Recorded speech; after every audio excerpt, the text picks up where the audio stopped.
We'd been planning on doing this for a while. So I know in this room we have a few excited students, anxious students, nervous parents, concerned parents. So it's a mixed bag of emotions. And knowing this fully well, we wanted to put together this event for, all of you. And of course, our students are headed to the universities. Clap, clap. We are very proud of them. Today is basically a little bit of everything. We've come together to celebrate their success and celebrate their hard work and dedication. So that's one part of it. And additionally, we have a few interesting sessions lined up for students on different things that they should know before they step out of their comfort zones and they're out in the universe doing great things. Thank you so much, Ragini. I think you've set the stage right. Well, as some of you know, I have been a theater person. So I have been into, right from short plays at school to perhaps, long stage performances at LSR. But no, today I'm not talking about that.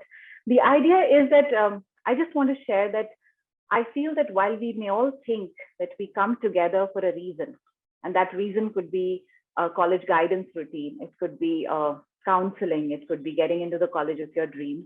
Of course, those are important things. But at the same time, I do think that we come together because we need to create energy together.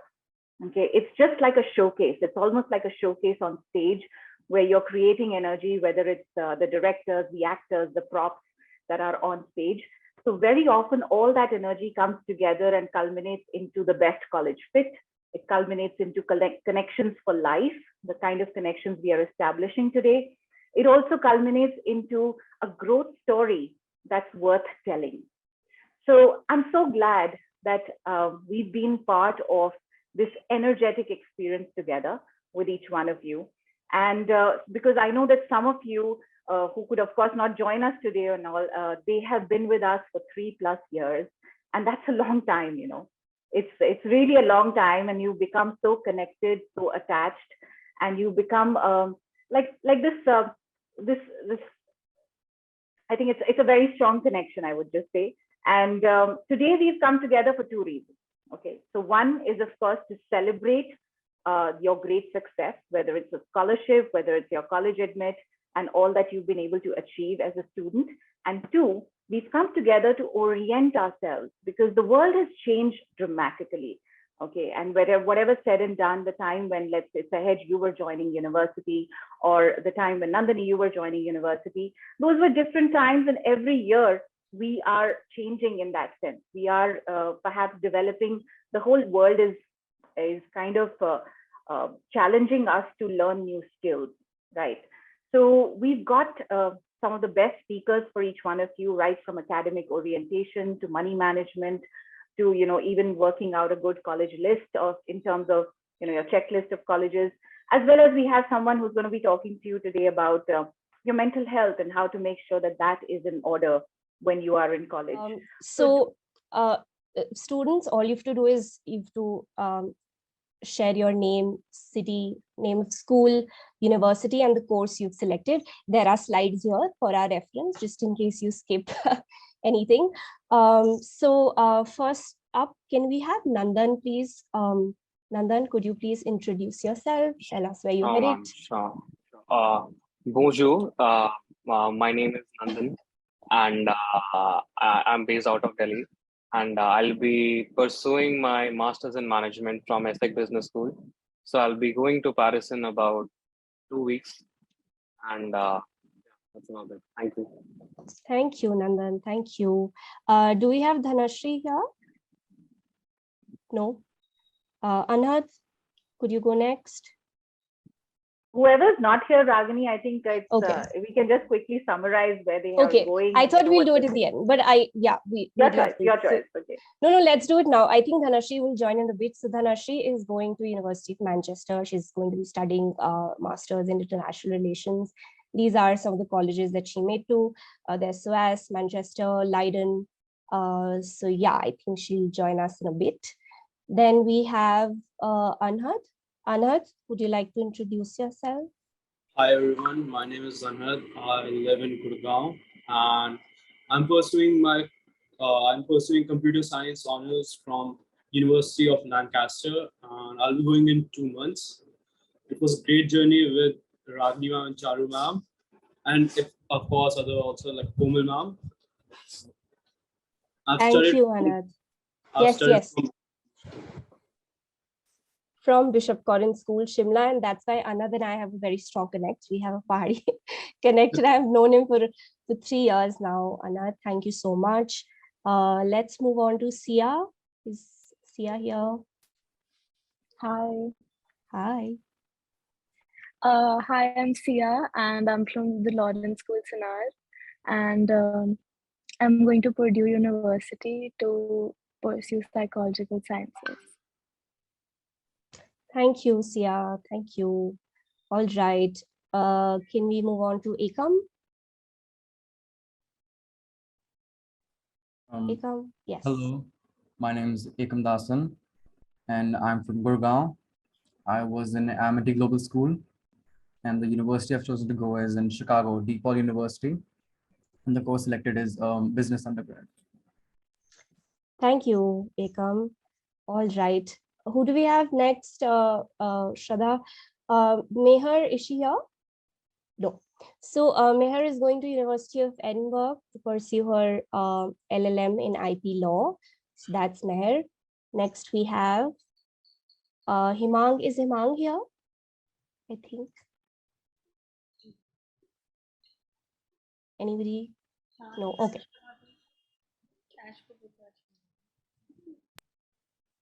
That's Hemang's mom. She's speaking, I guess. Oh, but we can't hear her, I think. Sorry. Okay, so Hemang is going to the Schulich School of Business at York University. Yeah, Hemang Yeah. is actually traveling. He's out of town. So Hi, I'm ma'am. joining. Hi. Hi. Just joined Do you- actually. I was out Okay, somewhere. okay. No Yeah. problem, no problem. I'll just introduce Hemang to everybody on his behalf. So Yeah. Hemang is from Springdale Schools. He is going to York Schulich School, and these are some of his offers in business that he's got across Canada and the UK.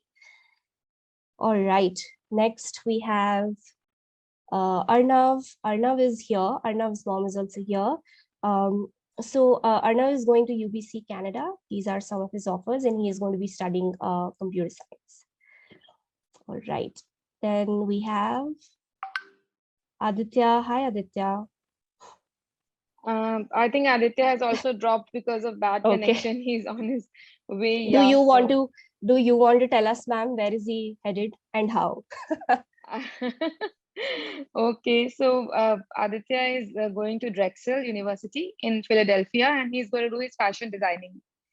And yeah, and he had many good offers. Yeah, but finally we zeroed down on Drexel. Yeah. Yeah, as you can see, Aditya got some pretty cool offers and great scholarships. These are some of the universities that he made it to, and he's going to Drexel this fall. All right, next we have Arush. Hi, Arush. Hi, ma'am. My name is Arush Gupta. I just passed out from Modern School Barkma Road, and I joined Charu ma'am like a year ago. And this journey has been really evolving with Charu ma'am and Ragini ma'am especially. I'm going to UC Berkeley this fall. I'll be leaving on 12th August. So yeah, thank you. Thank you, Arush. All right, good to see you. Next we have Zuhan. Zahan is not here, but Zahan is going to University of Waterloo to pursue honors arts in business. These are some of his offers from Canada that he got.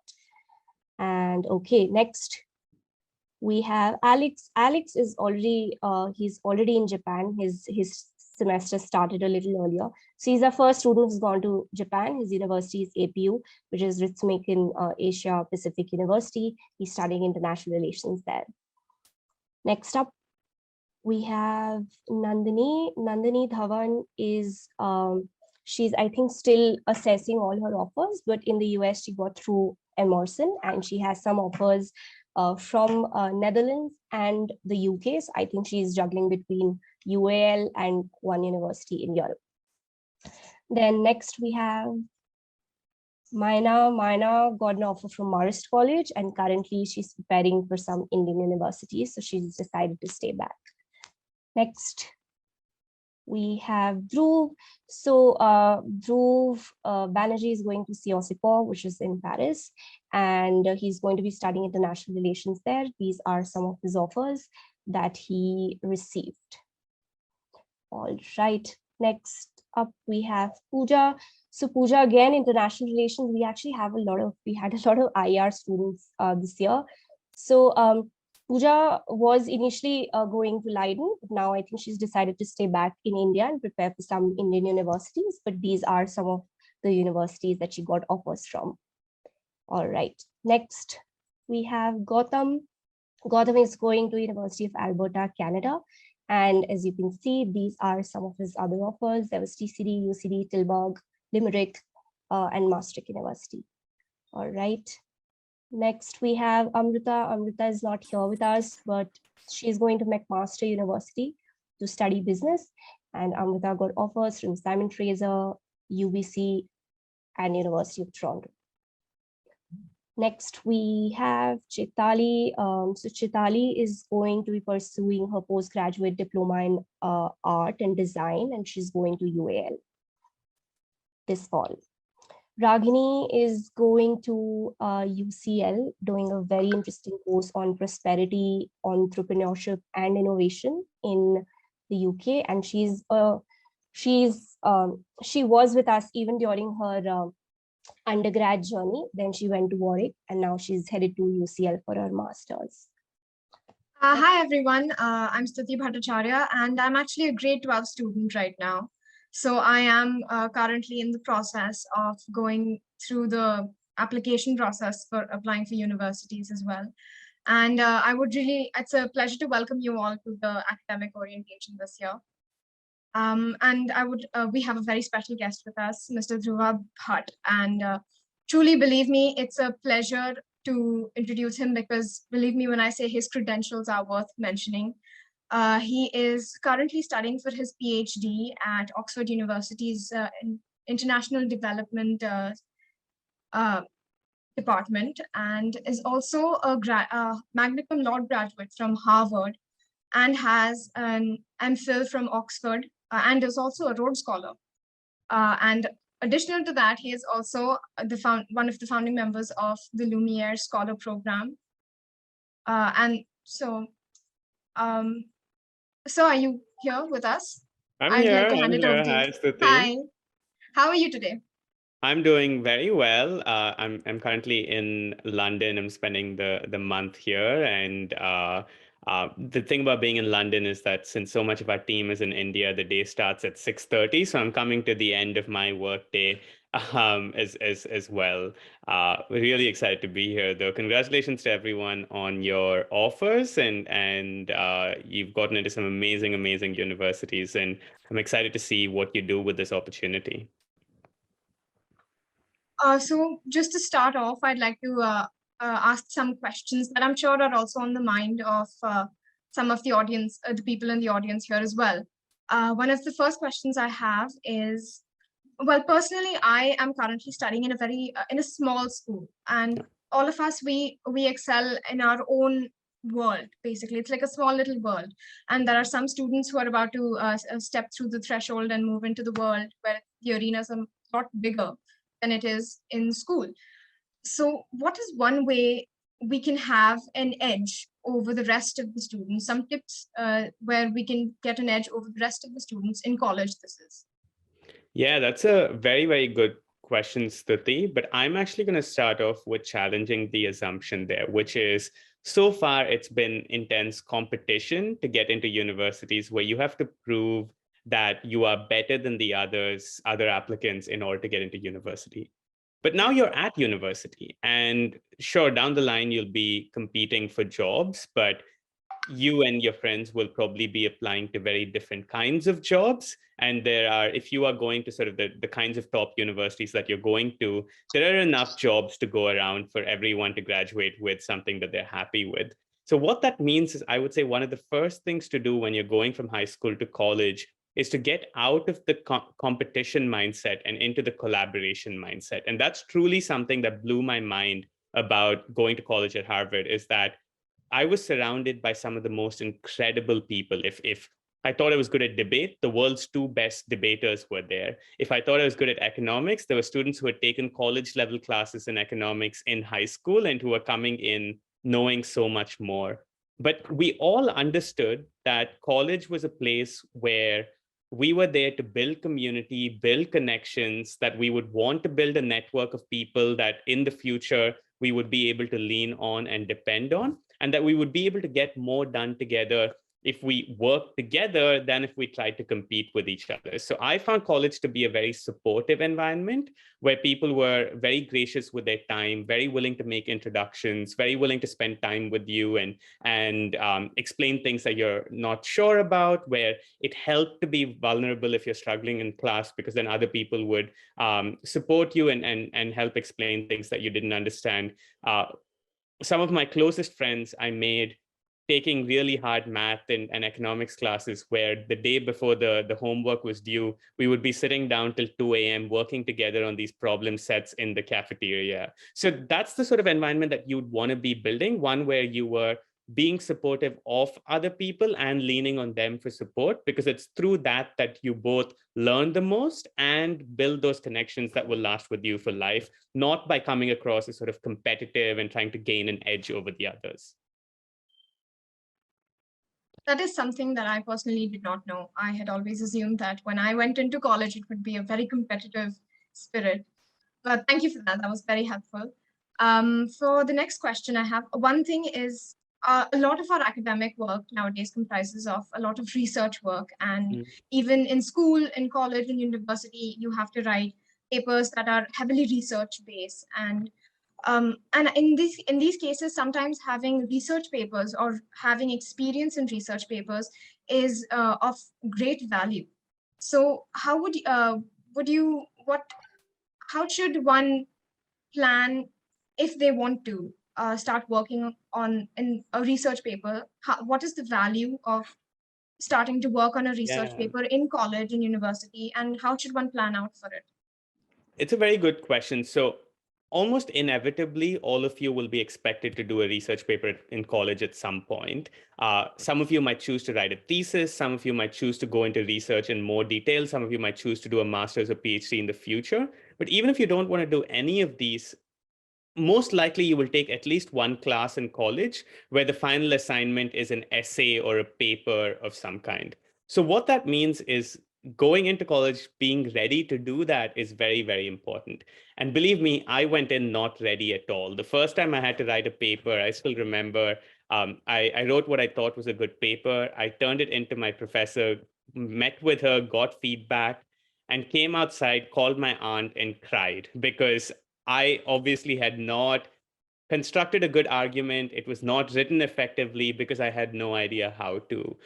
You're expected to do things like look into academic resources, to do citations, all of these things that schools teach you a little bit of, at least these days, but not very much. And in fact, that's the context to which I went to a CBSE school and then went straight to Harvard from there. And so I went in with no background. And that's actually why we started the Lumiere Research Scholar Program, so that students have the opportunity to get experience doing that in high school.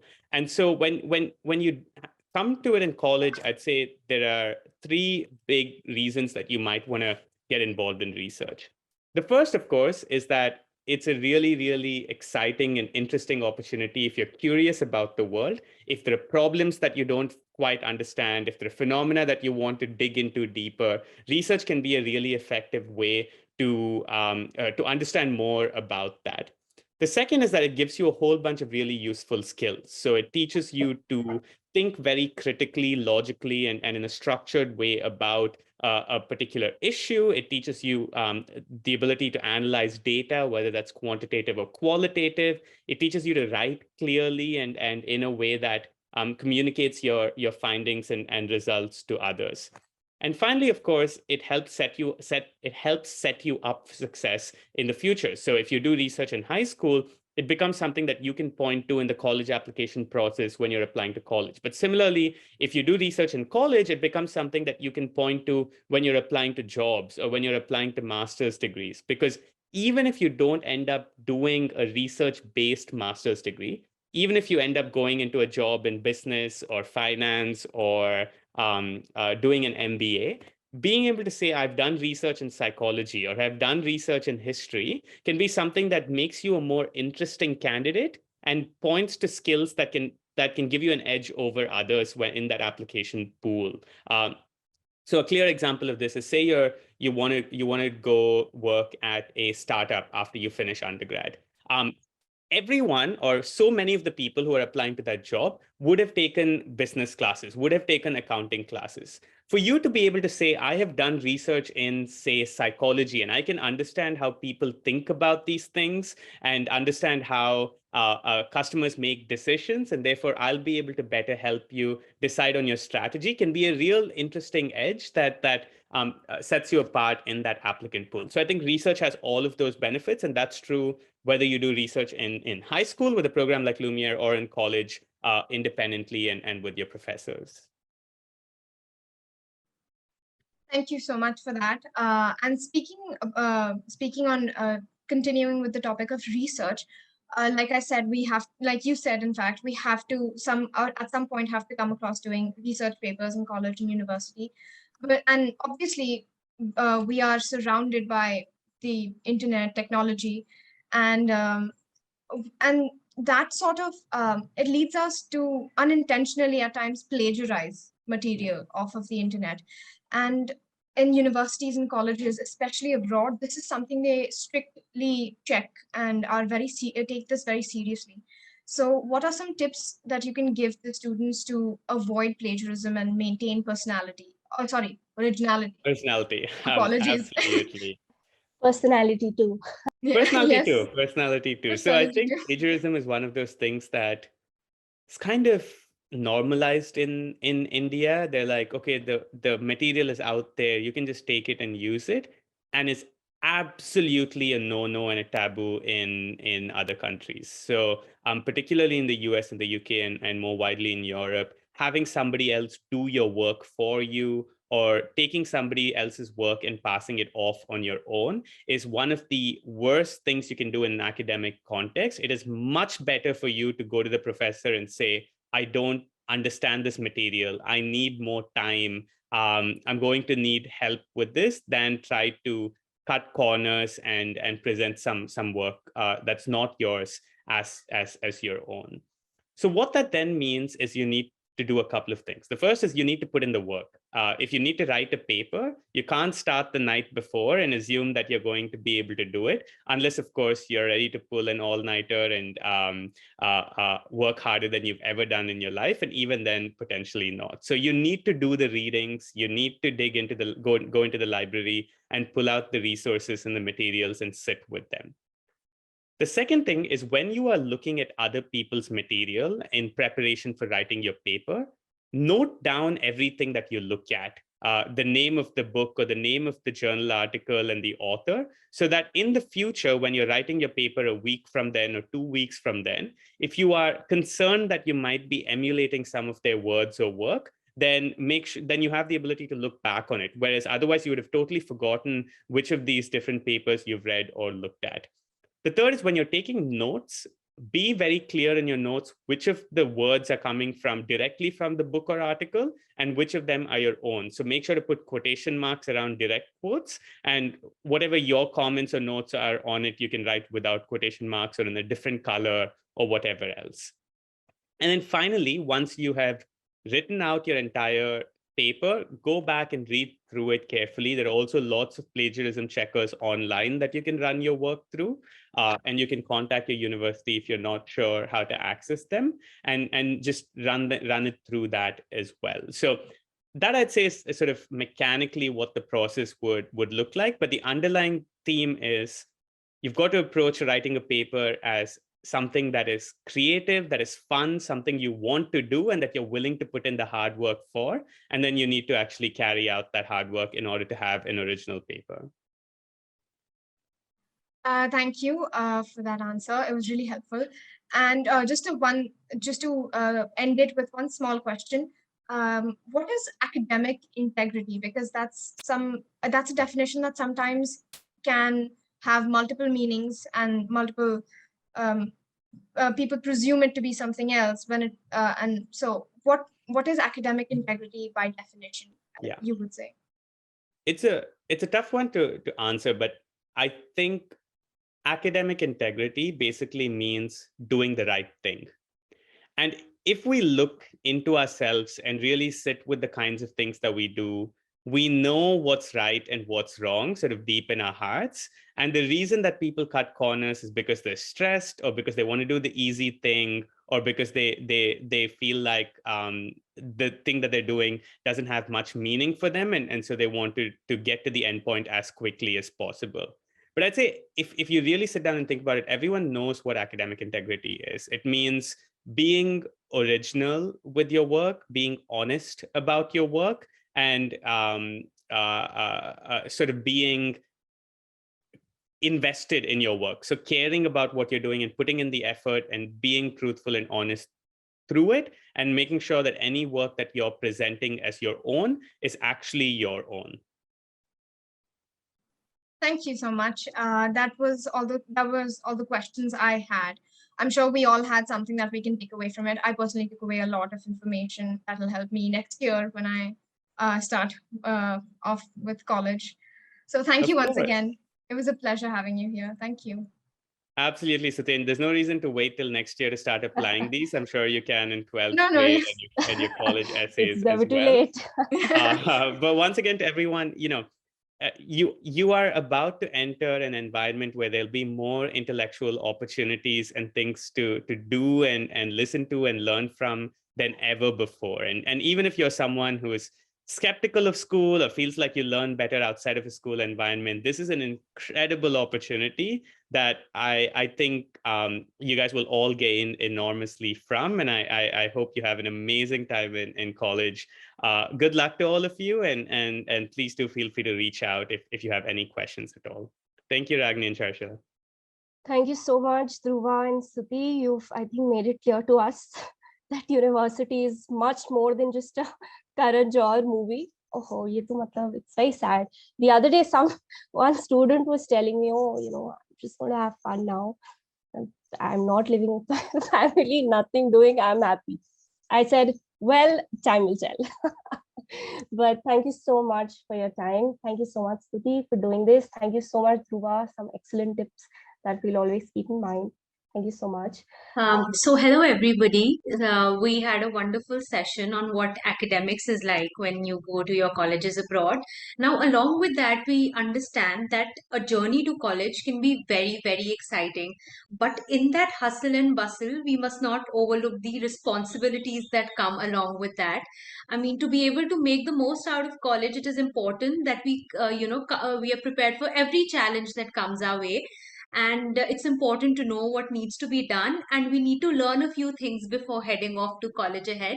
So just to have a little college check off list, we'll be having this panel discussion. So I would like to invite Sehaj and Umang, and we'll be having Miss Yuktie along with us joining in the later half. So hi Sehaj, hi Umang, can you introduce yourselves first?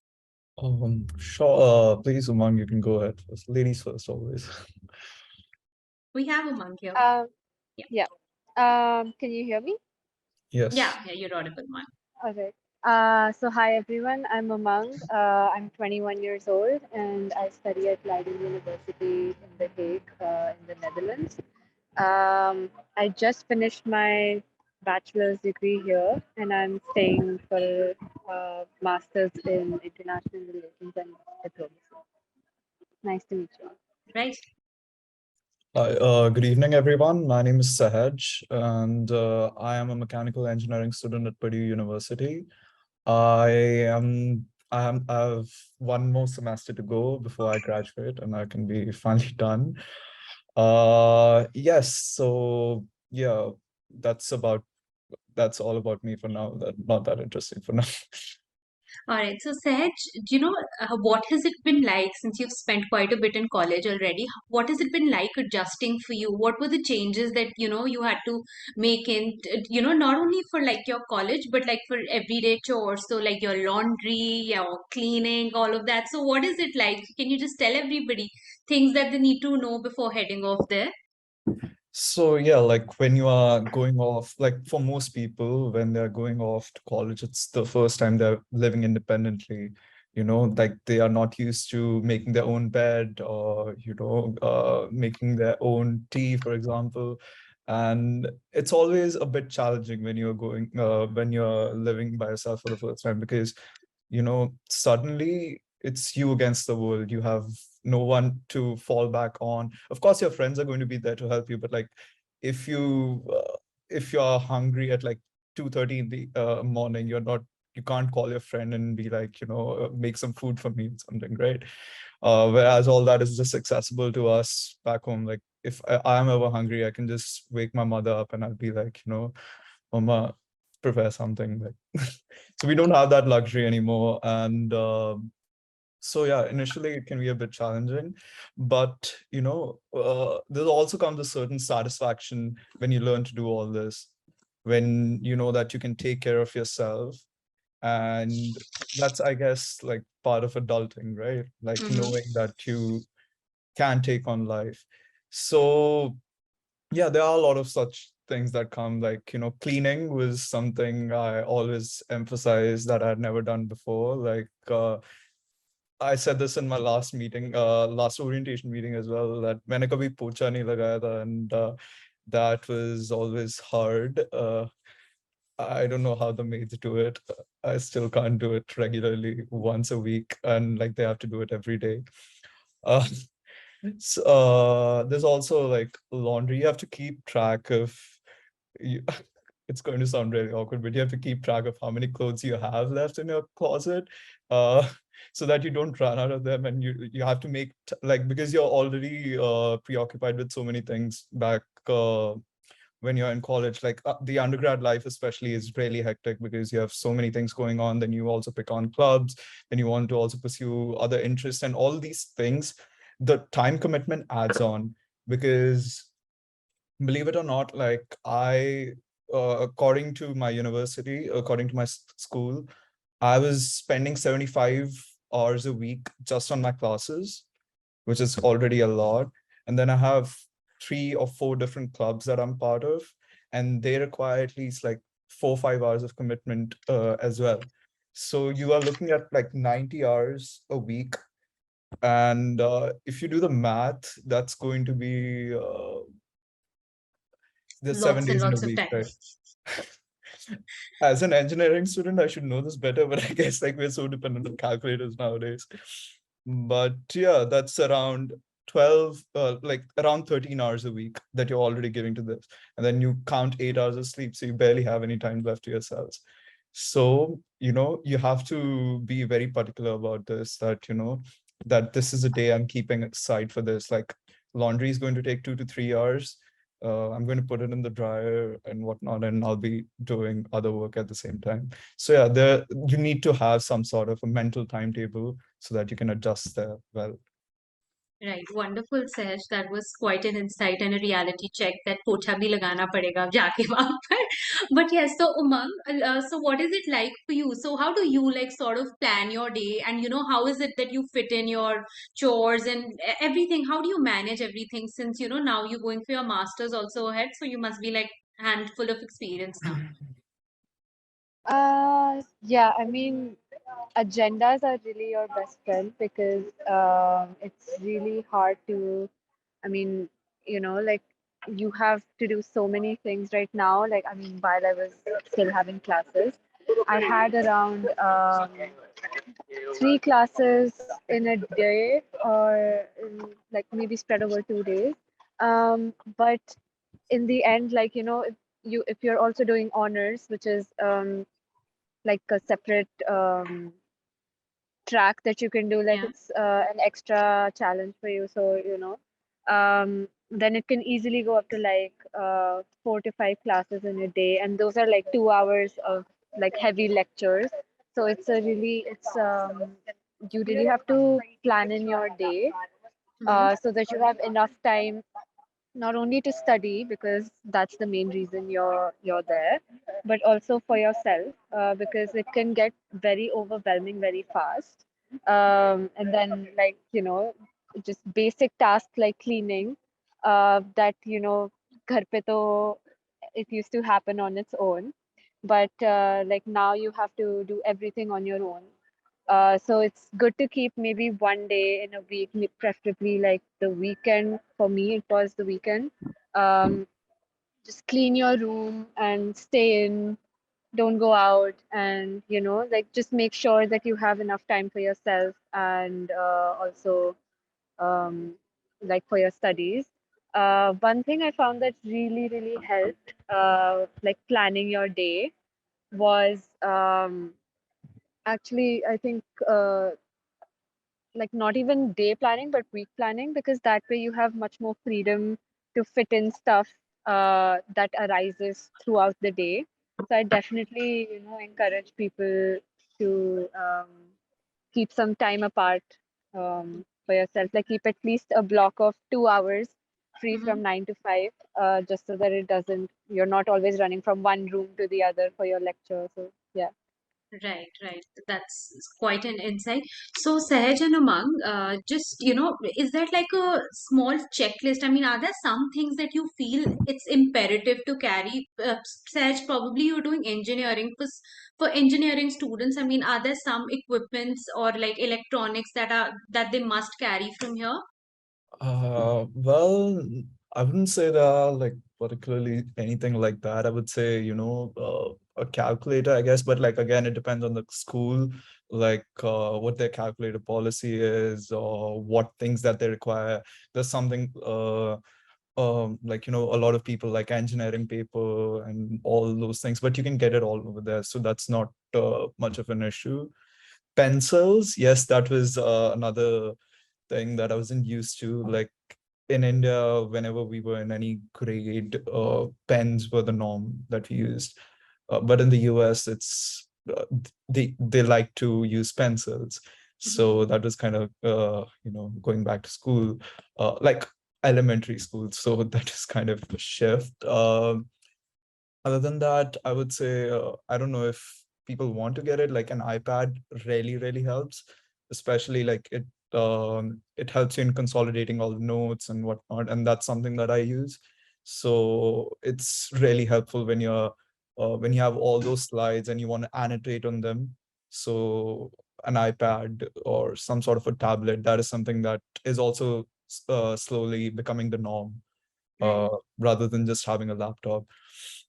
Um, uh, Other than that, I think mostly adjusting to college is about building your network and, like getting to know people around you.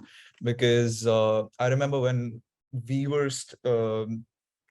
getting into college, one of our professors, like when we were having this orientation week kind of thing, and he was just like, most of the people that don't succeed, don't do that well in college are actually the students who were valedictorians or who were doing really well back in high school.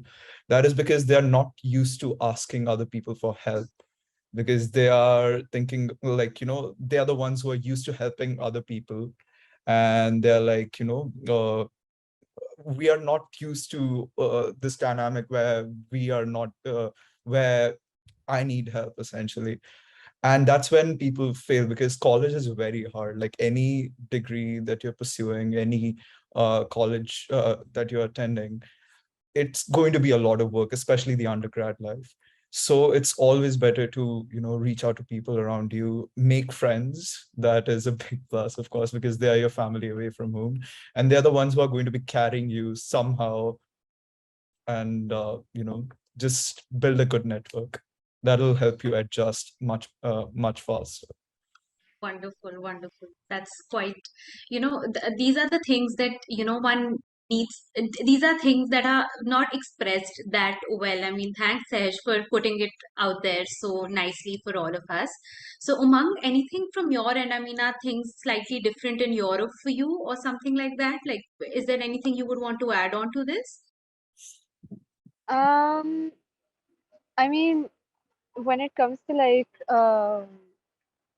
like carrying stuff, I think it's the same. Like a laptop or an iPad really helps. But yeah, I mean, it's pretty similar, except for maybe like I think, because I also have a couple of friends studying in the US, and their classes are much more, I think, smaller. Some of their classes are smaller, maybe 50, 60, and my lectures are usually like 200 plus or 300 plus, so not really that interactive. And then you have like smaller work group sessions where you can get to know your instructor and then like ask for help. I definitely agree. Like it's, No, I definitely, sorry. So, in Europe, you must be having one of your coldest winters, right? So, to just cater to those questions relating to Okay. winters, we have Yeah. Ma'am Yuktie with us. Ma'am, could you please introduce yourself? Ma'am's the co-founder of Kosha, a clothing brand in winters. So here, over to you, ma'am. Could you just give an introduction of yourself, please? Sure. Thanks, Kudrat, and really happy to be gaining a lot of insights from all of y'all. So, my coldest winter memory goes back to Oli. I was in class 6. We had gone with family to see snow for the first time. And while we had carried our woolens, once we stepped out, we were freezing. So basically, we just couldn't enjoy the outdoors because when we would step out, we would feel cold. My sister had a headache, and we returned within a day because we couldn't take the cold. And then when I came back, thought about it, this kind of pushed me to realize the price of warmth, how important it is. Delve deeper, learned a lot, and that's what inspired me to launch Kosha, which is a winter wear label that's made in India. We not only provide you layers, but we also guide you with how to stay warm. Cut to 2022. In February, we were in Tromsø, which is a place very close to the North Pole. Temperatures were -15 with wind chills, and we enjoyed the Northern Lights without a care in the world about the cold in Kosha's layers. Wonderful. Thank you. So as you would have seen, I enjoy traveling. I like lifting weights, and extremely passionate about encouraging Indian enterprise and obviously building my business.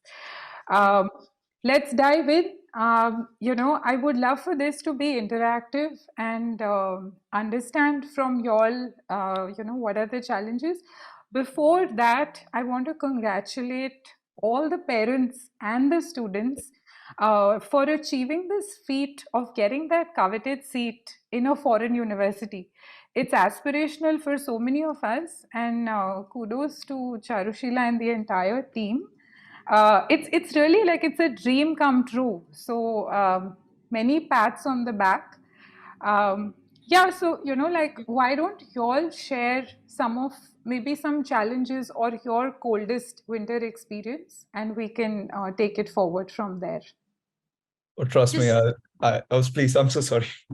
Please. So there's just a small gift from Koksha at the end of the session. So yeah, I'm sure you all would want to ask questions. So yeah, please go ahead, all of you. What is the coldest winters that any of you has ever seen here?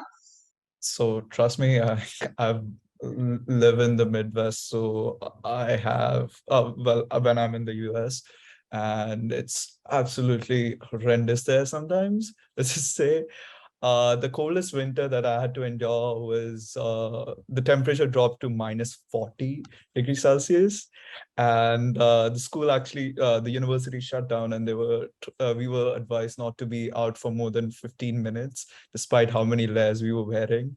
And during that winter, I had 7:30 a.m. classes with a professor who had the epithet crazy in front of him. So that was an interesting experience. But yeah, like you really need to, before, like right now, just research a bit on where you're going, what the weather there is going to be like. It's going to take some time to adjust to it, but it is something that is definitely worth looking into, and decide the clothing, whatever you are going to carry based on that. Yeah, absolutely, Sahaj, you couldn't have said it better. So I'll quickly take you all through. Many of you all are from Gurgaon and you all in Delhi, parts of Delhi or other places in India which do experience winters. So these are a few best practices that I have learned. The first one is ensure that you are wearing your layers correctly. Winter layering is a very scientific process, and you start with your base layer or your thermal wear, which should be closest to the skin, followed by your sweaters, hoodies, and lastly, your jackets should be weatherproof. Many of you all mentioned you all are going to Philadelphia and Chicago. These are places which have a very high wind chill factor. So make sure that your jackets are not just snowproof, but protect you from severe wind as well. When there is a wind chill factor, you all would notice that the actual temperature may be -5, but it would feel like a -15.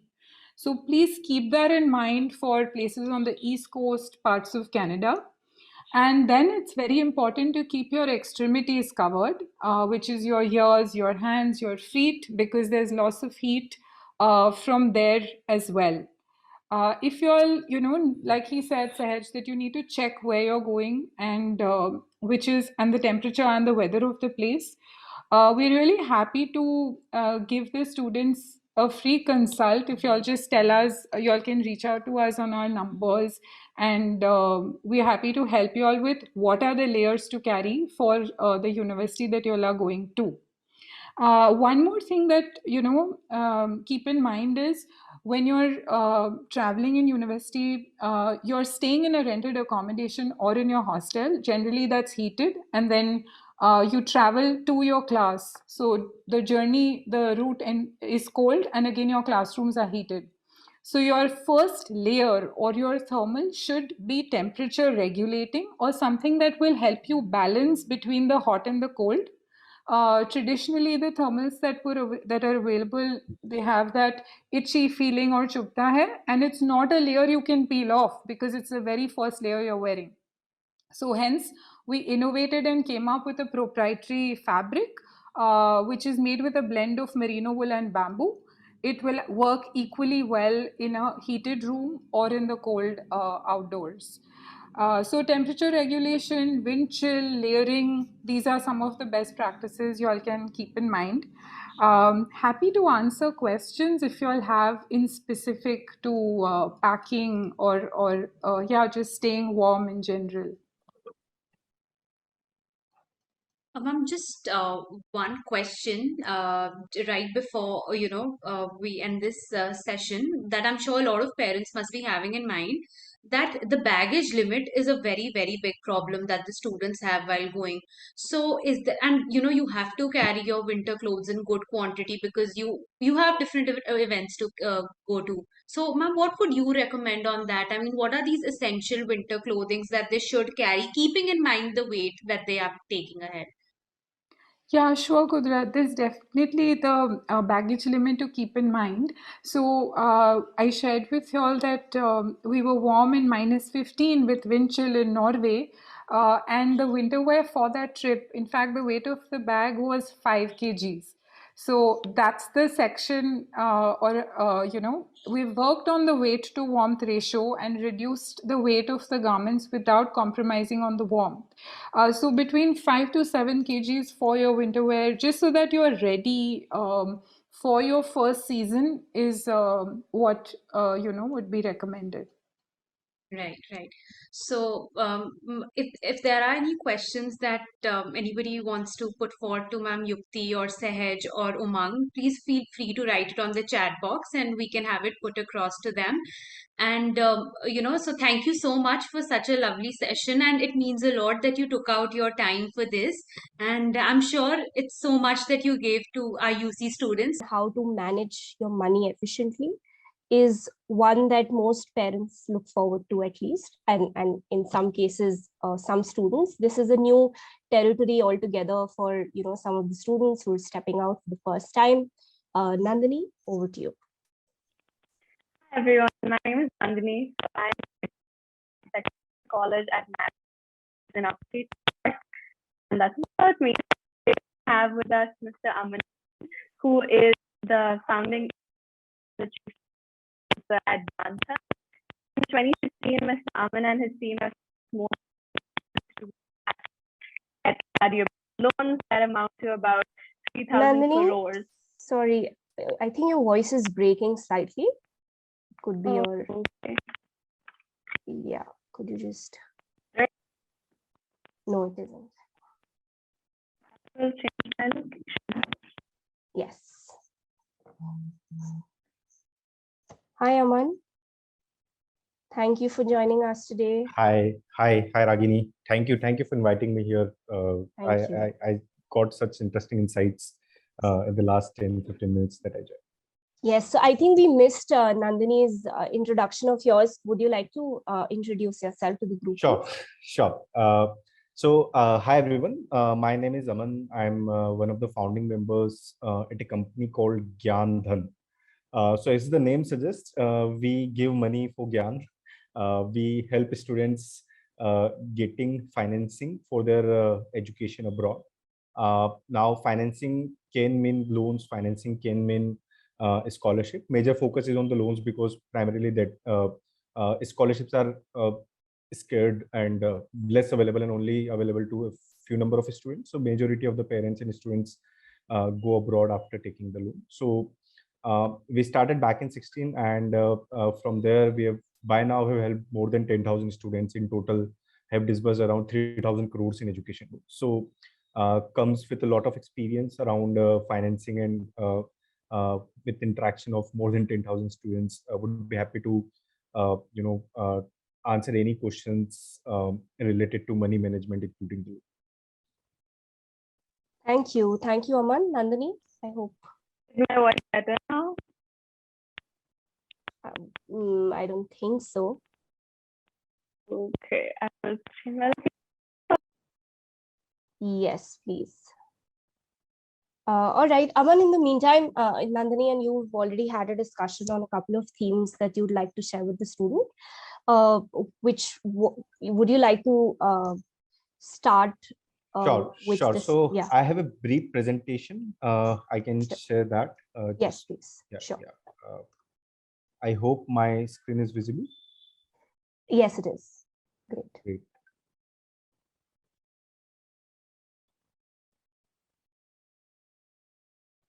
Okay. So actually, what I usually want to cover in this is that name suggests that how to manage and how to create the budget. So things that I'm going to create, it's not like I'm going to come up with any new financial engineering formulas method or anything. It's just to be very simple for everyone that okay, hey, this is what needs to be done. It's more of a checklist that you need to at least if not done till now, you need to just ensure that okay, these are the things that you would need to create. And especially many students, they for the first time will be away from their family, and for the first time they will be responsible on their own budget, and they must not have done this kind of analysis in the past, and it's going to be helpful. So I'll start with very basics, and at the end, because I see many parents are there as well, I also have something to talk about on how to manage the EMIs of the loan later when it starts. So primarily, how to create a budget. As I said, there's nothing out of the box here, but to start with, obviously you need to collect all of your information, and from whatever you do, you need to ensure that okay, hey, where my money is coming from and where it is going.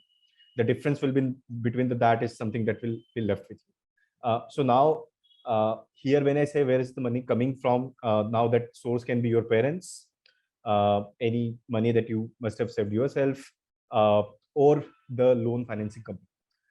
And here, if it's coming from parents, it's coming from your own money on your savings, that's fine. But there also you need to ensure that you know the schedule of expenses. So when I say schedule of expenses, you know that okay, hey, every second of the month I need to pay the rent, right? So I will need a good chunk of money or a larger portion of my expenses at that point in time. So I need to ensure that okay, hey, I need to pay it on second. I have the money on 29th for that particular thing. Now there can be two scenarios. You have received the money for next 6 months all together. And we'll talk about that, okay, how to handle money in that situation. But now the second situation can be that, okay, hey, your parents are sending it on the monthly basis. Then you need to figure out that, okay, hey, if that money will be in my account by then or not.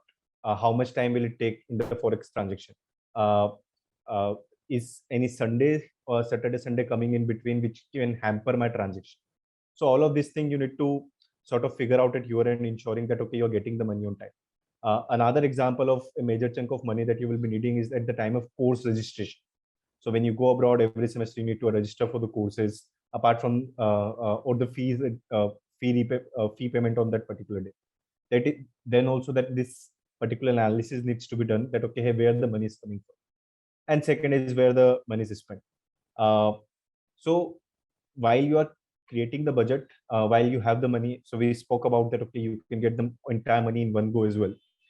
In that case, you need to one thought process can be that, okay, hey, and that's a basic human tendency, and that's what we see in many studies as well, that the higher the salary, people tend to be more careless about spending money. Like when we were students back then, we used to think of even spending 100, 200, 500 bucks.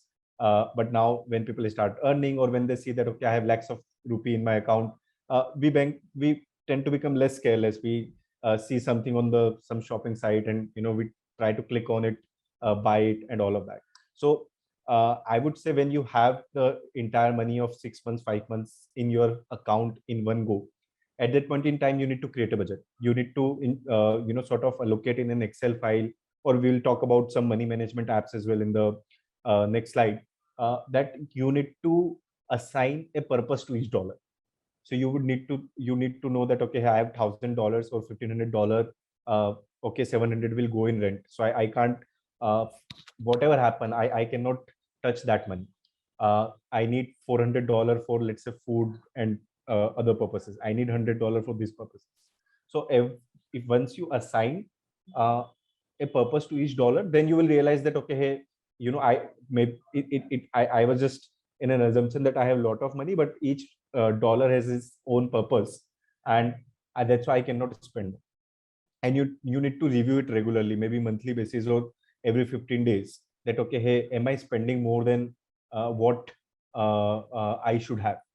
At times it happens that, okay, hey, I've made a budget with some assumptions, but that assumption is not valid anymore. Maybe while I made the budget, I calculated that, okay, hey, on the daily basis, I might need $15 for my food.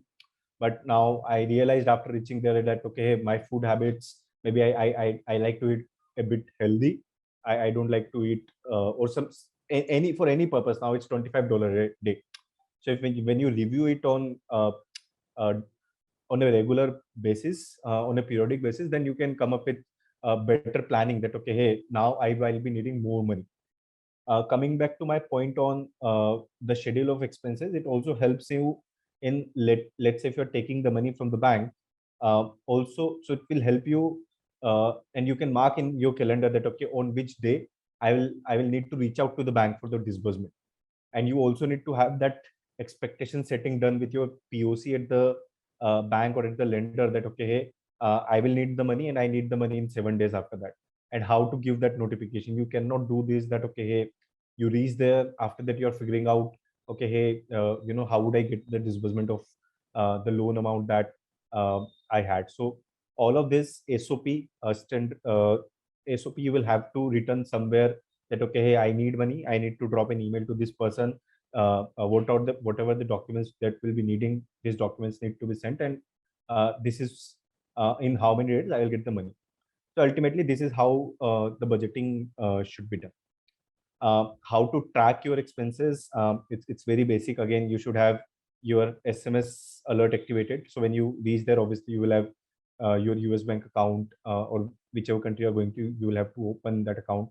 Record all transaction. Try to do all transaction via your card, debit card, credit card, or online banking. Try to do less transaction by cash, so that at the end of it, you can have an Excel file that, okay, where you have spent all of your money. If you are doing it by cash, 1 month down the line, you will not remember, okay, hey, if you reach at a stage where you're spending more, then you will need to analyze that, okay, hey, what proportion of my money is going where, and that's where it comes handy. Obviously you need to categorize and how to categorize it. Okay, you can have 5-6 major categories. Against this transaction you can mention that, okay, this money is for this money is for this, even in the Excel file that you download to track your expenses and review your account. So few of the apps that you can download, maybe you can take the screenshot. This will help you. These are the major expense management app that you can download, are very famous in terms of help figuring out and tracking the expenses. So would recommend you to download one of them and start tracking your expenses accordingly.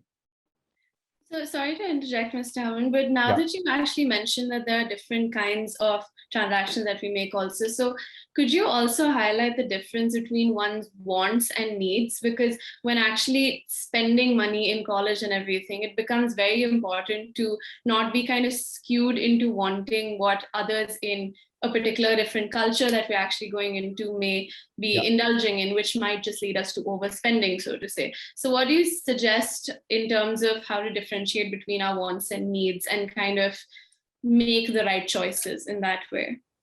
Right. So if I go with the basic definition, need is something that I need for survival. Right. Now, if I keep my study abroad aside, what do I need? Roti, kapda, makan. Right. I need food to eat. I need a place to stay. And clothes, obviously. Now, when I go abroad, so apart from these things, there are other few things that will come in the need. So like, for example, the books is something that will come in the need because you need books to study. And when I say books, I mean any resource that you will be needing for your educational purposes. The transport also will come in the need. You will need to, go to college or a particular building on the daily basis, right? So that will also come in the need. So need is something that you cannot function and you cannot do your primary job without it, right? That will come in the need. And that is where the majority, and especially as a student, and especially as a study abroad student, majority of your expenses should go into need versus wants. Now, as I was giving earlier example as well, and it's very difficult to distinguish between them. Now, let's say I am exhausted, right? Let's say I had a long week. I attended a lot of lectures. I had a quiz. At the same time, I had an assignment to submit. I was applying for the internships, all of that. And maybe I need a day off or I need to go to a movie. And that at that point in time will come in need, right? I need to spend some time away from my regular life. At that point in time, going on a short trip, one-day trip comes into the need. But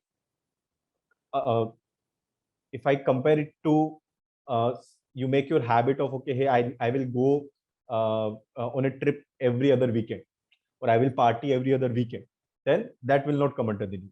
So it's a very thin difference between need versus want. And one need to understand that, okay, this is what I need right now to cover my core purpose.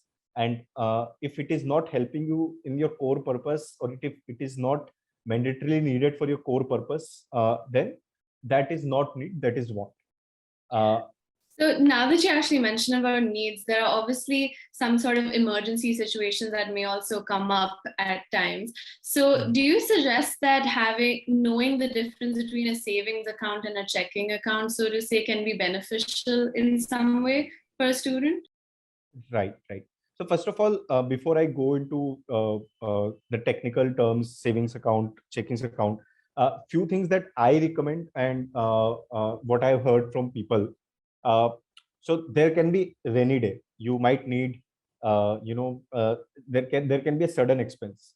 So first of all, you need to mitigate all of such instances, and how to mitigate all of such instances, or how to mitigate the effect of such instances. So what can be the need? One need can be, or one emergency need can be, probably you fell sick, or you unfortunately met an accident or something like that. In that scenario, you will need money in the very short period of time. But how to mitigate the impact of this particular instance or event that happened? You should have a health insurance for sure, which is obviously mandatory by the universities. But you need to know that, okay, that's there, and you need to use that. Apart from that, you should have people around you. In any emergency, you know that, okay, in any emergency, if I need $500, my parents might not send me in a instant basis, but there are now mechanisms available where you can get that money instantly as well. But you know that, okay, these are the 5 people I need to reach out to. Okay, who will be able to lend me $500 in 5 minutes, right? So that kind of arrangement, now you call it friendship, you call it arrangement, but that need of social arrangement needs to be there before anything. Now, coming to specifically difference between what you asked, checking account and saving account. Primarily, I would say you should have savings account and checking account both. Again, as I was giving the example that, okay, you received money for entire 6 months from the bank or from your parents. Now, what will you do? What I will do usually is that, okay, I will keep 1 month of expenses or 15 days of expenses in my checking account, and I will keep the rest of the money in my savings account. There is a difference between that, and that why that helps is, first of all, I will keep checking my checking account maybe on the daily basis or maybe on every second day, but I will not check my savings account on daily basis. So that will give me a sense that, okay, I have this many dollars to spend, that's it. And again, that lower the amount that I see, psychologically I will spend less amount of money elsewhere. Apart from that, there are other advantages as well. For example, usually savings accounts will have higher interest rates, the savings account interest rate that you get completely. And again, you can get the money from the savings account as well in just one transaction instantly. But it keeps you it keeps the two things separately, that, okay, long-term budget, short-term budget, short-term budget in the checking account, long-term budget in the savings account. So one of the major difference is the in terms of the product, like in the checking account, you will get low interest rate. In the savings account, you will get higher interest rate. Apart from that, it is all psychologically that at a time you will see a lower amount and you will spend less and all of that. Okay, thank you so much for that comprehensive answer. So, because family situations keep changing, and for instance, like who knew that we were going to be hit by a global pandemic, which not only altered our social life, but also the way the finances flowed in and out of households. So acquiring education loans sometimes have become a make or break factor for a lot of families. And sometimes people also have the stigma against it about, oh, my bachche ko paise dene padenge when they grow up and all of that. So how do you think that a particular family can get the reassurance that taking an education loan may not necessarily be something detrimental to a student's life? And how does one manage the same? Right. So first of all, I would say this is a wrong way of thinking. If anybody is thinking in the way that if I take education loan on my student name, there will be additional burden on the student. I would say taking an education loan is a better expense management at the end of the day, and it prepares your child for the better future. They will from very start in their life will start thinking about budgeting, will start thinking about EMIs, will start thinking about how to pay that EMI on monthly basis. So pure from financial learning point of view, even if you have money and you should take an education loan and give it to the student, and should make him or her accountable that, okay, hey, I am spending whatever 50 lakh, 60 lakh, 30 lakh on you, and you have to return it back to the bank. Maybe in the future, you know, you will give all of your money to your child, and all of that happens, especially in our Indian society.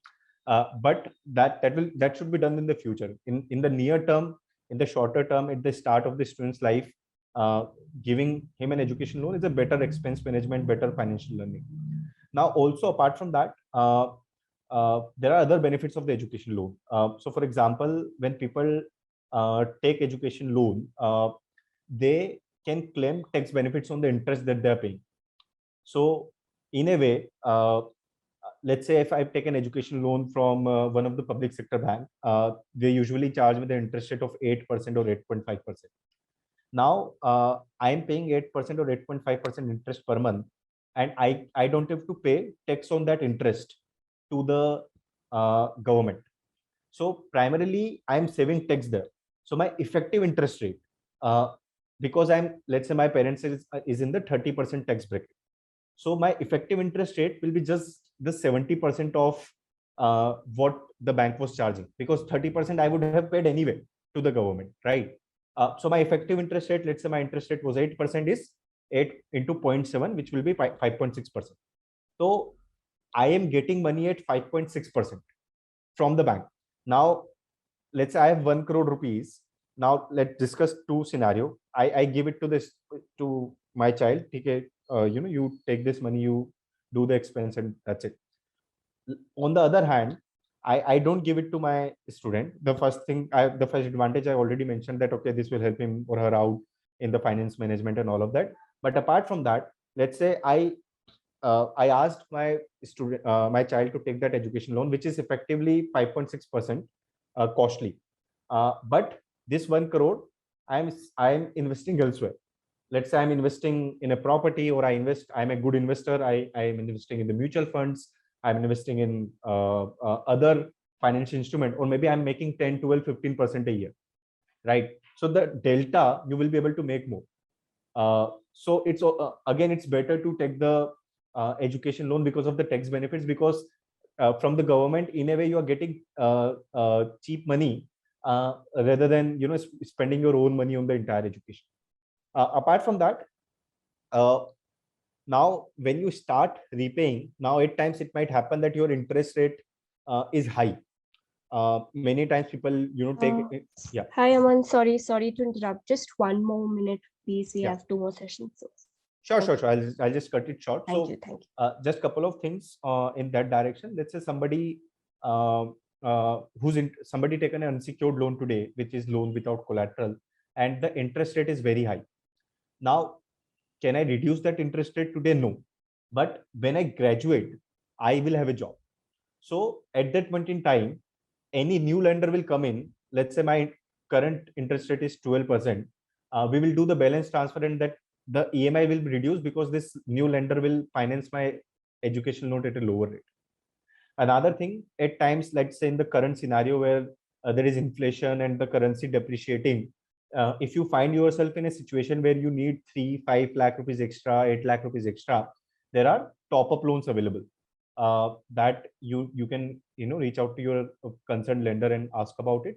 Another thing, and this is the last thing that I would recommend, when you are going abroad, and these days there are many Indian companies as well, and if you need, you can ask UC team. They will help you get in touch with us. You can get credit cards as well. So this credit card will give you an additional $1,000, $1,500 kind of a bandwidth in case of an emergency. Thank you so much for all these helpful insights. So, because when I was going to college, it was a very tedious task for me almost to actually figure my way around all the savings account, checking account, differentiating between what I actually need and what my parents are telling me and what I actually have to do. So knowing all of this before I would have gone to college would have actually helped me a lot. But again, figuring out my way myself was also pretty great. So thank you so much for all your insights on this session, and hope it was beneficial to everybody else too. Yeah. Thank you, Nandini. Thank you, Aman. I think planning ahead is definitely the key sometimes.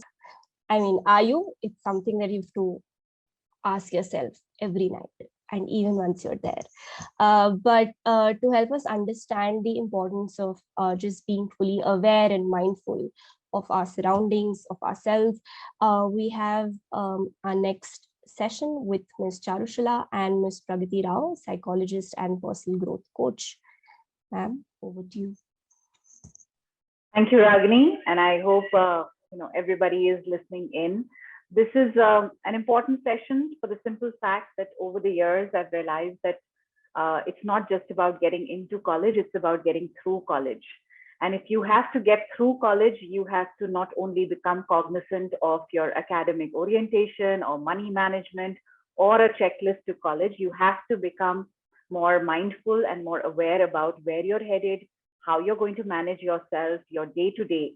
And therefore, we thought that this session would be superbly important for students. I'm so glad that my friend Pragati agreed to join us today for this session, because she's indeed one of the best I know and in terms of handling behavioral, behavioral psychology, as well as this whole understanding around how can students really make the best of their time in college. Thank you, Pragati, for joining us today. Thank you so much, Charushila, for having me. I mean, this is an amazing, amazing session. All parents in the room, I must tell you, if somebody is thinking, so proactively about what your child should know, it couldn't be anybody other than Charushila. So as she introduced me as the friend, I think it's the values which bring us together. And on that note, thank you so much for having me. All right, so let's jump into this discussion actually. And so I want to firstly ask you, what's the trend you're seeing right now? Because students contact you from all over the world, I know. And what are some of the things that truly hit them when they go to university? What is it like for them? Okay, so if I talk of last 3 years, the scenario has shifted a bit. Earlier, it was all about the functional needs of a child, the monetary aspects, a lot of stuff like that. But nobody bothered about the mental, emotional schema of a child.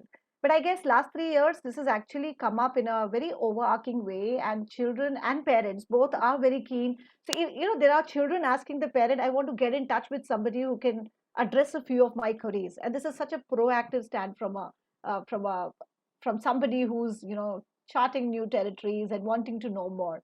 So on those lines, the trend has been, though initially there's been a euphoria, we are going away from parents, freedom, and a lot of stuff like that, but the reality sinks in the moment they. Yes, Okay. I see. Okay. Okay. I'll just. I think what maybe Pragati will join us back. Her internet connection seems to have dropped, but I remember, I was having this conversation with her, and she did say that reality truly sinks in when they get there and they realize that it's not just all about academics or being away from parents and therefore being absolutely independent. Some of them are into let's say long-term relationships, and they've left those relationships behind and they have come back to university. So it becomes very, very challenging for some of them to settle down in that sense of the word. I know a lot of students who take up long distance relationships also, and these long distance relationships have a superb toll on them in terms of maybe the other person moves on or you move on with another partner, and that also takes a lot of toll on what you're actually planning to do. Ragini, you might want to check with ma'am if at all she's joining back again. But the other thing I did want to discuss with her, and I'm sure she'll be able to add greater value to it, is generally about what is mental health and why is there's this whole talk around mental health so much. And I remember Pragati mentioning to me once that, mental health is something that we all come fitted in with. It's not like something out of the blue. It's not. So we are all cued into being mentally well at all points in time. We are not exactly, supposed to accept negativity, for example, in our life. And I was watching this interesting session by Simon Sinek the other day, and he was mentioning that, we are not at all wired for negativity. And he gives a beautiful example. If I ask you right now, do not think of the white elephant. What are you thinking about? You are thinking about the white elephant, aren't you? So the whole idea is that whatever it is that you're asked not to think about, and it happens a lot with skiers, when a skier is walking or let's say meandering through trees, the only thing they are telling themselves is, don't hit into a tree, don't hit into a tree. And that's how they are able to create a path which is around those trees. Yeah, so so if you focus on whatever you focus on, it has a possibility of growing for you. It has a possibility of becoming bigger and larger than life for you. So decide on what you want to focus on, because that is going to help you become more and more mindful and more careful about, what exactly it is that you want to focus on.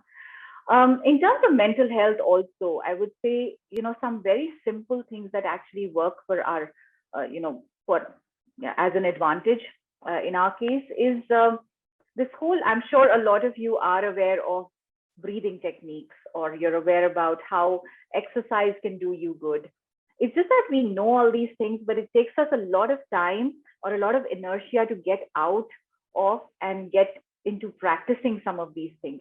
So the whole idea, again, if you are truly concerned about doing well in college, the whole idea is firstly to take charge of your life and do well otherwise.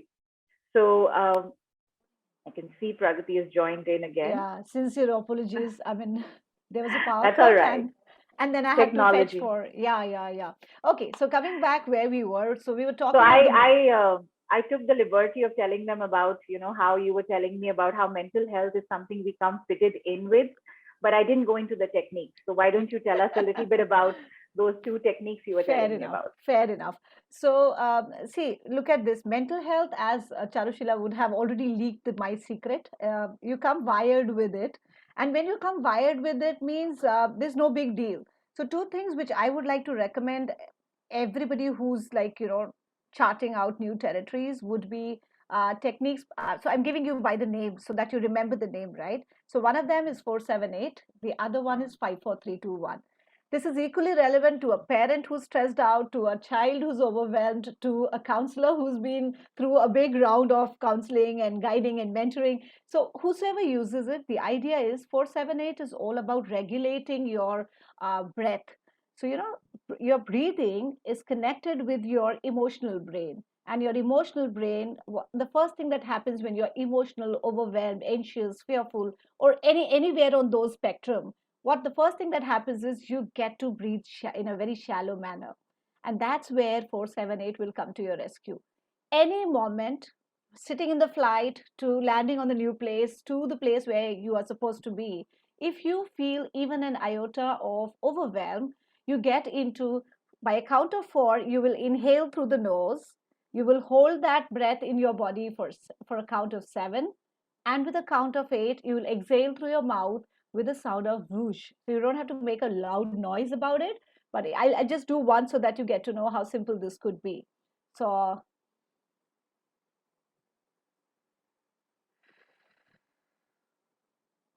trust me, every 1 hour, if all of us just look at my voice, just one breath, and it has gone down, right? So this is what it does. It moderates your responses so that you're no longer anxious. So I'm used to doing it, so maybe that one breath was enough. But if everybody in the room can try it, you can experience the benefit of this. So let's do it together. 2 of them, though 2 is less, 3 of them. Let me be a little greedy on that note. Okay, so 478. So we are at the count of 4. We are breathing in through the nose. We are holding it here with a count of 7. And then with a count of 8, we are taking it out from the mouth. Now I'm not guiding you. I'm just doing it. So watch me and do it with me.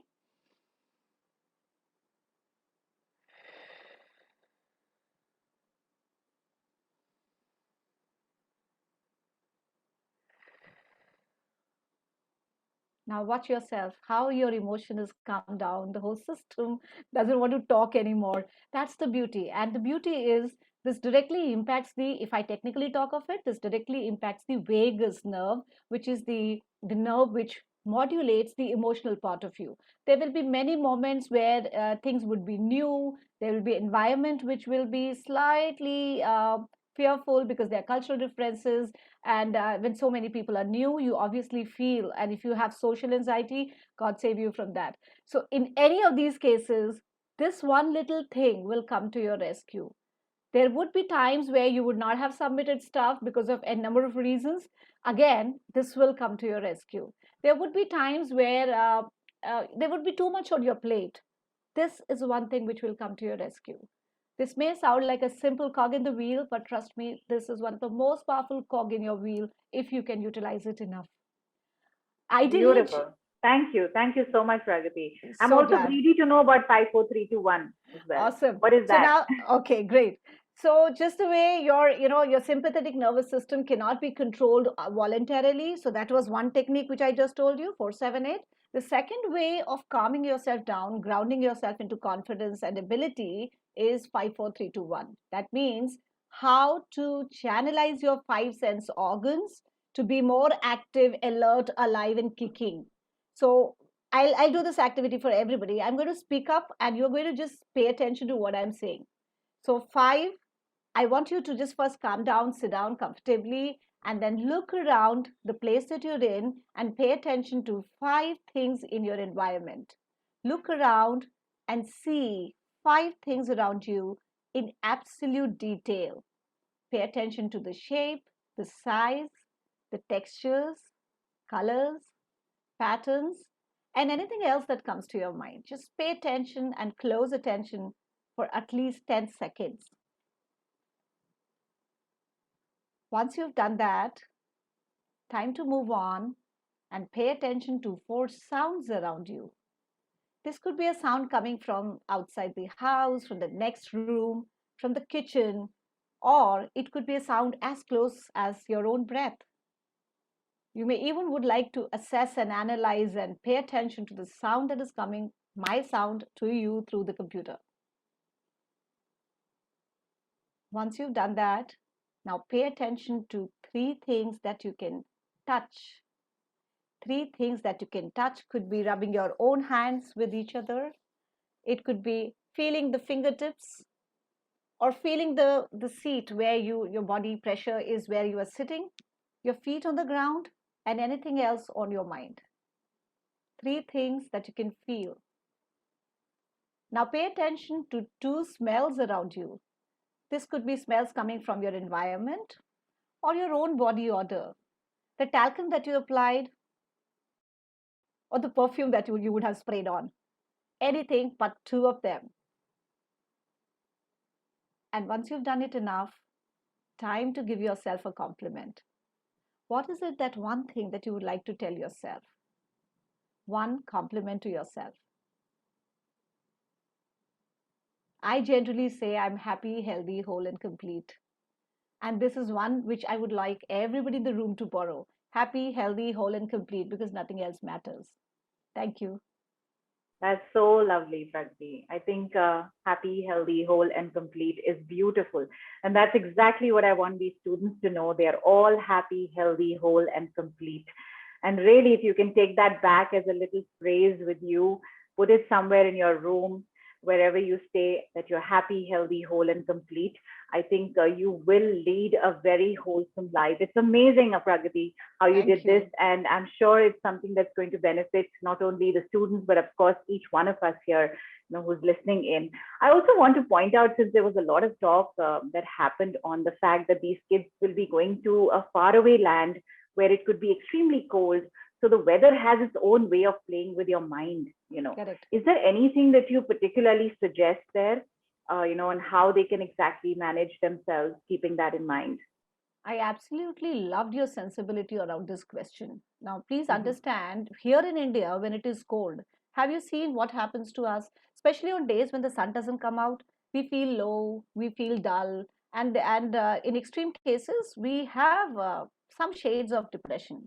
Depression is a big word though, but some shades, when I say, I am not saying you're literally into depression, because depression is nothing but an error in thinking, right? So we think, oh God, no sun today, no sunlight, it's so dull. And we keep repeating that and telling some more people in the house, and we kind of infect everybody with something like very depressive kind of bad mood, sad mood, and mad mood, right? So bad, sad, mad is a direct impact of extreme cold.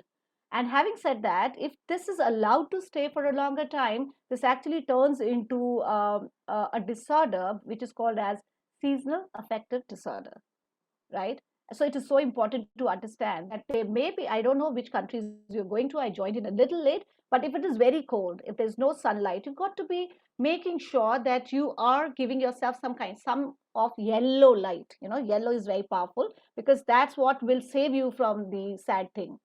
Another important thing, be very, very careful about your moods. If you continue to do these two exercises, chances are you will be in a very, very positive and uplifted frame of mind. Having said that, please understand these factors abound and affect your mood. And if you allow your mood to stay for a couple of weeks, it becomes your temperament. And if that stays for months together, that becomes your personality. Which means if you underestimate the simple little building block of your personality, which is the mood, you would be doing a big world of damage to your entire personality. So that is why, most of the things in psychology, why I say you come wired with it, some people don't control their mood at all, and they end up being, sulking and angry, mad, and sad kind of people. So it is not labeling them, but what I'm trying to tell you is they could have taken charge and used free will and choice to kind of, impede that whole thing, but they did not. Now that you guys are going, you're already leaders in your domain. If you do not take charge of your moods, what is the point of being a leader? Right? So it is so self-serving that you guys take care of your moods, which is the building block of the personality, which is going to shape up ultimately. I hope this answers your question. Absolutely. And sometimes, I mean, as we were talking last time also, that, it's so important to sometimes open the windows, let the breeze come in, go and touch that snow, generally touch base with even plants or little animals, whatever, whatever is around your area. There's a river body close by, take a little rowing trip with your friends, explore the area essentially, because a lot of students get very close, within their own environment. They just feel that that's enough for me, but sometimes And that that's isn't. another dimension I think we need to build up. Here in India, you've been behind the closed doors. Parents are absolutely out of that particular room. The doors are closed, the windows are closed, the curtains are fully, there. So my humble submission would be, please make sure you're not behind the closed doors. You open the window, you let the air in. Nature is one of the best things to happen to all of us. And if you can allow that, and if you can allow yourself to savor that on a regular basis, trust me, nothing will happen to your moods. You just have to be a little more mindful. Or if I give you a code word for that, it's kulja simsim. Kulja simsim means ये दरवाजे खिड़कियां खोलना बहुत जरूरी है. I'm working on a nationwide concept where I'm making sure every young adult opens the doors of their rooms and windows and let the sunshine come in on a regular basis. So please make sure Khulja Sim Sim is your code word for a good mood. Amazing. I think on that note, why don't you give us a quick checklist of some very good habits, or like I like to call it, like promises to yourself. What are some of the promises that these children need to make to themselves as they are leaving for university? There are many promises you should make yourself. And the first thing is make sure you pay attention on your purpose for which you are going all the way to such a distant land. Make sure you value your values. Values means what is important to you and why is that important to you. So it should not be important because if I don't pay attention to this, my parents would crib. No, it should be important because it matters to you, right? So be very specific about the purpose for which you have worked so hard and going so far off. Be very clear about your values. What is really your North Star statement? What is that one guiding star which is taking you all the way to that place? Be very self-aware. You will have positives, you will have negatives. So you will see people below you and you will see people above you. So you don't have to get into any kind of inferiority or superiority. You should be staying balanced. And that is one value which will help you, whether it's money management, any kind of management. Balance is the guru mantra that I can give you today. If you balance everything that you are taking along, trust me, you'll never fall short of anything. That's one. Most importantly, I really want you to be true to your character. Don't do things to tell back home. Do things to tell yourself. Get up early, manage stuff for yourself, not because I have to be answerable to somebody. You're answerable to your own self.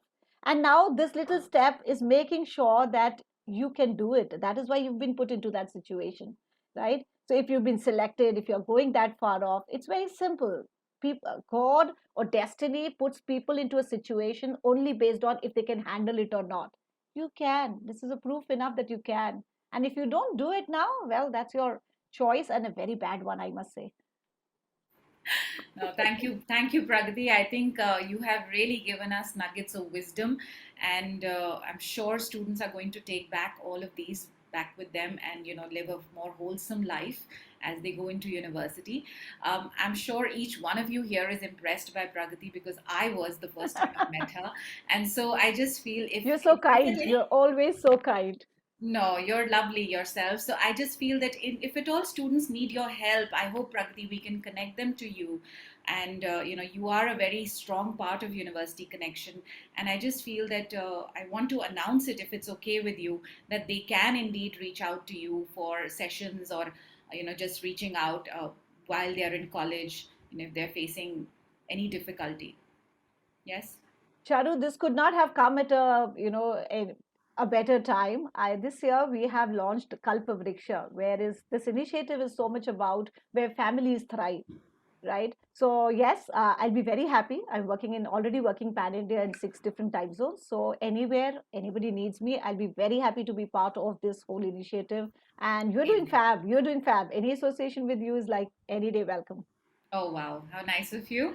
So you heard that, parents and students. If you need to reach out to Pragati, you can reach out to University Connection. So you've reached out to her. We can always line up these extra sessions for you.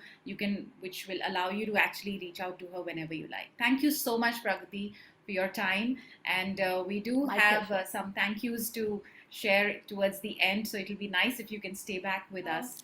I think moving forward from here, we do come towards the end of today's pre-university orientation, and as we do that, it'll be very nice to hear some parents here, because I know parents are going through. There are more parents. I think equal number of parents and students today.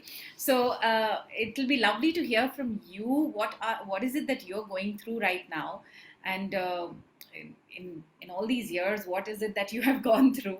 So what's going on in your mind, Mrs. Kamotra? Let's start with you. Okay. Hi, everyone.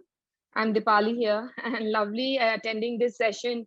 It's like, though Abby is not there fully, but kind of I've made a half book notes on this session. So yeah, thank you. First of all, I would like to thank you, Charushila. Like I've been associated with you with my elder son as well.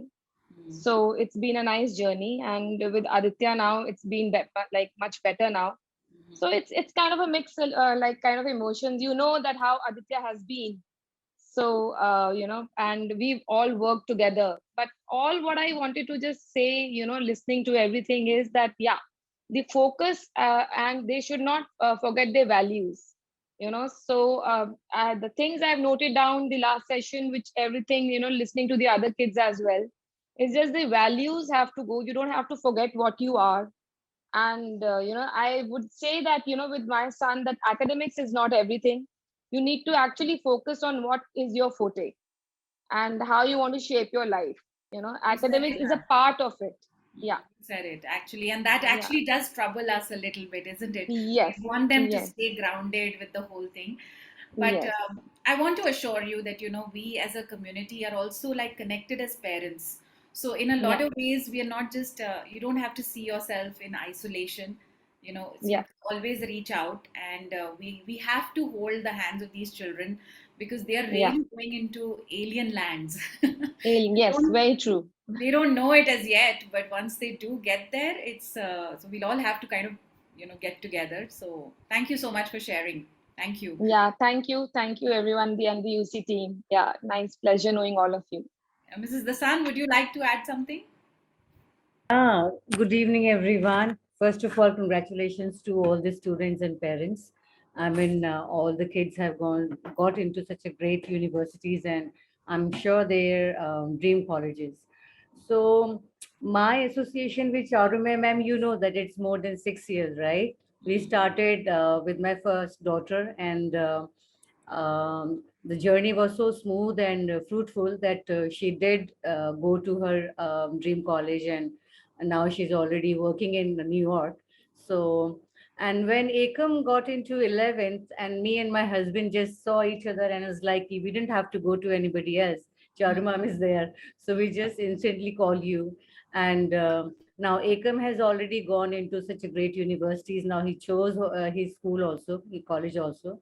So as we all got a little help from the financial management, all these points were quite helpful. Pragati ma'am also quite, giving clarification on some certain points. But I guess when you have elder, your sibling like Sahaj, my daughter is there. So she had absolutely gone into some kind of problems keh lo ya adjustment keh lo, but now she's been through and she's come out from there, she's learned it. So now for Ekam is quite good help from her, so she can tell Ekam. She's already been giving her advice, and Ekam ke liye I'm sure thoda easy hoga. Sahaj was the one who went first, so uske liye thoda mushkil tha. But ma'am, you know that after ये Sahaj gone into college, उसके बाद भी कुछ problem I, and then you were just right there and you just helped us so much. So So it's not the that point is, again, we are always there, but I can tell you this much, Mrs. Hassan, that you have played a beautiful role in both their lives, and so has, I think, Mrs. Hassan is also sitting there. So I must congratulate you as parents. You both have been so, matlab, you've been at it. Baap re baap. So, No, but you know what क्या होता है कि I'm sure all the parents want best for their child, but क्या होता है कई बार you don't know which path to go, क्या करना है, कैसे करना है, how to go about it. But then luckily I'm really grateful that day when I found you, ma'am. So उसके बाद से ये journey जो है वो इतनी smooth हो गई, and things just happen. I mean, it's their own way. मतलब जिस तरह से होना चाहिए था वो because of your effort and hard work and guidance, I'm sure. वो बस होता thank चला you. गया. I wanted you to just share your anxiousness and your fears also. So I'm glad you've shared. Thank you so much. Yeah, thank you so much, ma'am. All right, All thank right. you. But But any I other would like to say parents? thank you to Ragni ma'am and all this team. They, really have this dedication and resilience, keh lo, patience, keh lo. The most important patience they had to, get work out. मतलब काम निकलवाना है इस बच्चों से कैसे करना है कैसे नहीं. तो वो जो था ये रागनी मैम चारू मैम, एंड जिस तरह से आप मैम समझाते हैं बच्चों को गाइड करते हैं वो बहुत ही मतलब यूनिक वे है. हमारी तो सुनेगा नहीं एकम, but the way you handle him, he is like मतलब पता था कि चीजें हो जाएंगी. So He's thank you. brilliant. So much. He's brilliant that way, and so are all these children. I know. Bilkul. Thank you so much. Any other parents would like to share anything at all before I do a formal vote of thanks? Good evening, everyone. I just wanted to thank you, Charu ma'am and Ragini, for the very good support to Arnav and boosting him for doing everything, and especially Ragini for having, as such madam said, that for the patience she developed in herself for tackling the students which are not giving their time also, and but still he did it, and I'm very, very, very happy for him that he got selected in such a good university, which I was not expecting from him also. But I think it's all because of you, Charu ma'am and Ragini. So I'm very thankful to both of you. You're all so kind. You're also kind. आज हमको रात को नींद नहीं आने वाली है, रागनी, कोमल. But you should feel happy also because it's your achievement, I think, at the end of the day, along with the student. Yeah. And for the parents also. Yeah. Really, I'm Actually, very ma'am, excited ये how जो you will- sense of satisfaction और जो relax है हम लोग Yeah. आज, Yes. because सभी बच्चों को होता है कि कहाँ जाना है क्या होता है, parents भी उतने ही worried Parents होते के लिए हैं. especially it's a very important that where the child is going and what he Absolutely. will do in his future. So ये Yeah. बहुत important होता है. Yeah. And I'm very much satisfied with him also, and I think I'm very excited, and let me see what is the experience he will go for the further future. Actually, It'll be all positive, yes. So that is it. वहाँ जाते ही जो पहली picture आएगी ना, आज मैंने खिचड़ी बनाई है और आज मैंने Do they have a today ragging I session there in the universities? say that again. Ragging? Do they have a ragging session there? No.